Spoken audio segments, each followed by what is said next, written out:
முதல்வர் விஜயோட இந்த வீடியோ தான் இப்போ சோஷியல் மீடியா முழுசும் வைரல் ஆயிட்டு இருக்கு.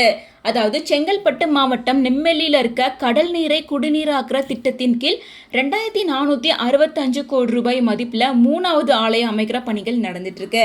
இந்த நிலையில அந்த பகுதிக்கு ஏற்கனவே நேரில் பார்வையிட்ட முதல்வர் விஜய் அவர்கள் திட்டப்பணிகள் தற்போதைய நிலை குறிச்சும் விநியோக கட்டமைப்பு குறிச்சும் அதிகாரிகள் கிட்ட கேட்டு தெரிஞ்சுக்கிட்டாரு. தொடர்ந்து திட்டத்தை சீக்கிரமா முடிச்சு பொதுமக்களோட பயன்பாட்டுக்கு கொண்டு வரதுக்கான ஆலோசனைகளையும் அறிவுறுத்தல்களையும் அதிகாரிக்கு வழங்கியிருக்காரு. ஏற்கனவே இந்த திட்டத்தின் கீழே 2வது அலை செயல்பட்டு வருது.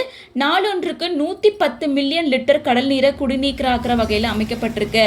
அது மட்டும் இல்லாம 2ஆம் கட்ட ஆலைக்கு 1516 கோடியில் கட்டப்பட்டிருந்துச்சு. இந்த திட்டத்தின் மூலம் வேளச்சேரி, சோழிங்கநல்லூர், மோடவாக்கம், ஆலந்தூர், பல்லாவரம் உள்ளிட்ட பல பகுதிகளை சேர்ந்த சுமார் 9 முதல் 10 லட்சம் வரையிலான பொதுமக்கள் இதனால பயன்பெறாங்க. இதை தொடர்ந்து 3ஆம் கட்ட ஆலை அமைக்கிற பணிகள் இப்போ நடந்துட்டு இருக்கா, அது சரியா நடக்குதா, எப்போ முடிப்பாங்க, என்ன பிளான் அப்படின்ற எல்லா விஷயத்தையுமே முதல்வர் விஜய் அவர்கள் நேரில் கேட்டு தெரிஞ்சுக்கிட்டு இருக்காரு. அப்ப எடுக்கப்பட்ட இந்த வீடியோஸ், போட்டோஸ் எல்லாமே தான் இப்போ சோசியல் மீடியா முழுசும் வைரல் ஆயிட்டு இருக்கு.